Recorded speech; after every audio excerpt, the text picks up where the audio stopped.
to our Planet of the Apes marathon. Yeah, we completed the original Planet of the Apes films, the first 5 films. Now we're going into reboots and relaunches and whatever you want to call, like this one we're going to watch tonight. This one came out in 2001, directed by Tim Burton. It is the Tim Burton version of Planet of the Apes.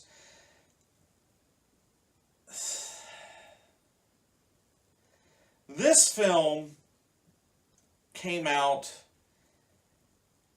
in 2001. I did see this in the theater. I myself enjoyed it at the time. But keep in mind, it had been years since I'd seen the original Planet of the Apes.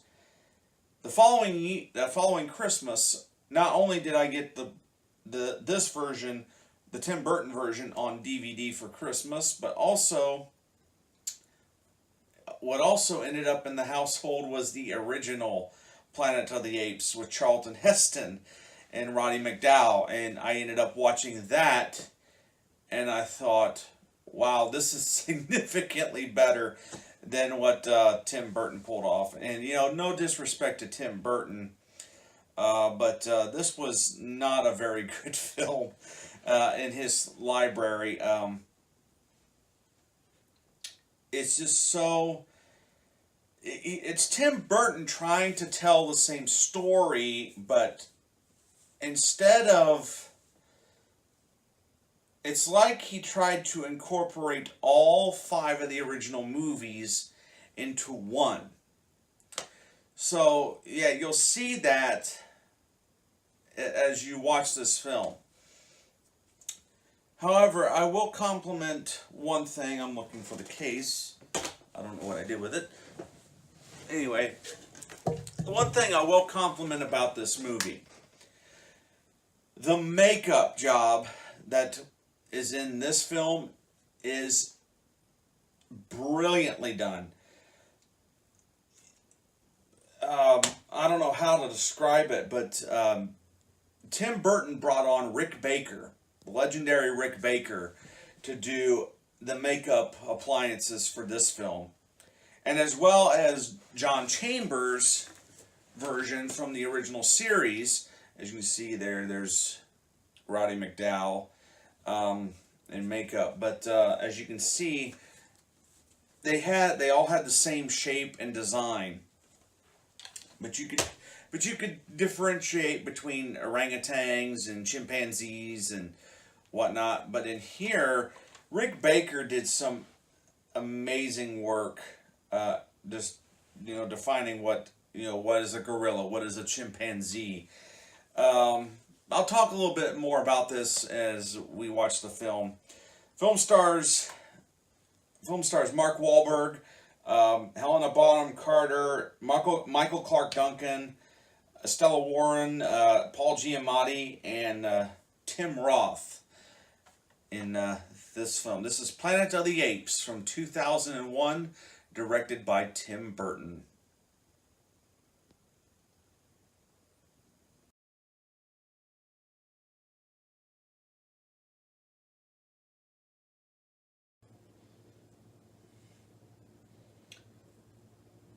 So Tim Burton's Planet of the Apes,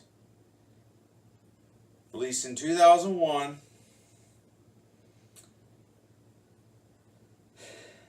Man, I enjoyed this when it originally came out, but after watching it again in recent years, including today, I realized how bad this movie is, really. I don't know what I was thinking in 2001. I was 16. I have no idea what I was thinking. Until you see the original, you will find out there are several things that are meshed up from the original series and put into this film. There are things that are out of place. There are things that just do not make any sense You defend the apes off by igniting the rocket from your destroyed space station. Well, that's one way to do it. But I think what is most upsetting is the tail end. They tried to pull off the shock value that the original 1968 movie had. Let's rewind back to the 1968 Planet of the Apes movie. Charlton Heston and Linda Harrison are on horseback riding across the beach when they come across the Statue of Liberty that is completely demolished and washed up on shore. And you realize that Charlton Heston never left planet Earth. He has just gone forward in time. In Tim Burton's Planet of the Apes,